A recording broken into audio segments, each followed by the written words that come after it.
Thank you, Mr. Chairman. When Joe Biden was sworn in as president, the average retail price of gasoline was $2.38 a gallon.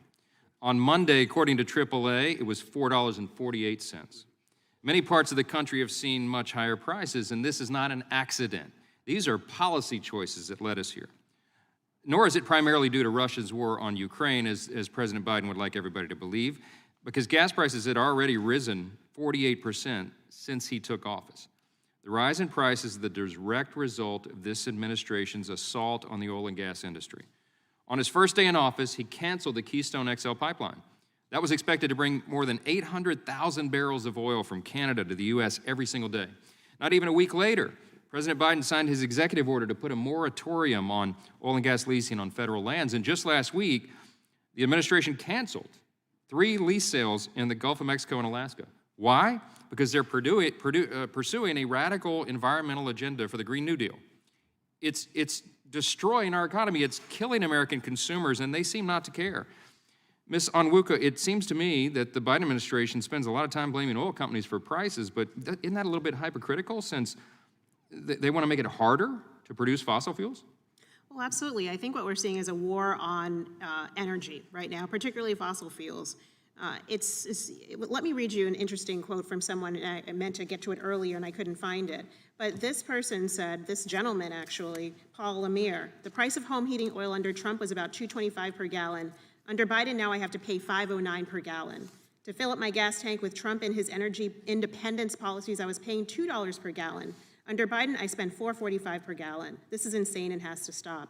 And I think this represents the perspective of many Americans who recognize when you are pursuing an agenda, whether it's clean energy or whatever you'd like to call it, there are going to be trade-offs that have to be made. And when you continue to make one particular or 2 particular industries your target, your enemy, making it difficult for companies to be able to produce more oil now and in the future, obviously it's going to have some negative impacts, and that shows up in the prices. You laid out some of those examples, the cancellation of the Keystone XL pipeline, the freezing of new gas drilling leases on federal land. I mean, there's so many more, but it's so interesting when you look at the totality of all these policies, it bears out at the gas pump, frankly. It does, and the great irony, the tragedy of all of it is that if you turn down domestic supply, if you make it impossible for us to meet the demand for fossil fuels here, oil and gas, it means that we've got to go hat in hand to OPEC and Russia and Saudi Arabia to get our demand met with the supply from overseas. And guess what? The supply overseas is produced in a much less clean, efficient manner. So ironically, they're doing more harm to the environment with these crazy policies. It makes no sense. Last week, the administration released the Biden-Harris inflation plan to deal with inflation, right? It includes increasing fuel economy regulations for cars and a pie-in-the-sky goal of ensuring, quote, 1 of every 2 cars sold in 2030 burns no fossil fuels.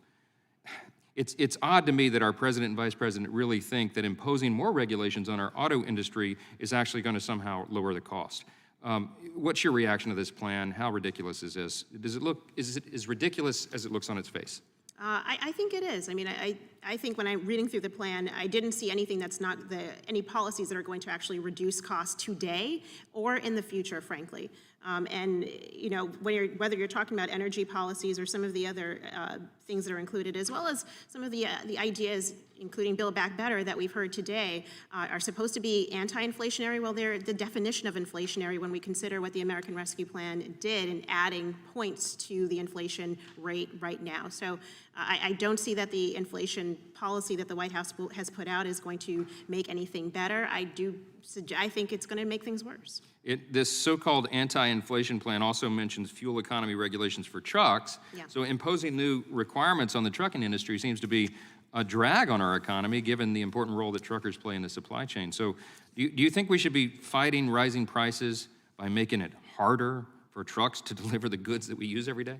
Absolutely not. And you know what? I spoke to a trucker in Missouri. He actually owns a trucking business, and he trains new truckers. And he said one of the challenges right now that they're facing in the trucking industry, they can't get manpower in part because of wages, but also because of the federal regulations when it comes to what truck drivers can do, how they have to work, how their compensation is tied to, you know, stops and the amount of driving that they can do. So when we're in the middle of a pandemic with shortages, with difficult difficulty is getting goods from our ports to our store shelves, the last thing we need to do is increase regulations on the brave people who are out there every day getting our goods to our store shelves. And this is from a trucker in Missouri, someone who knows the industry quite well. The pain is felt across the board. We need to reverse these policies. I yield back.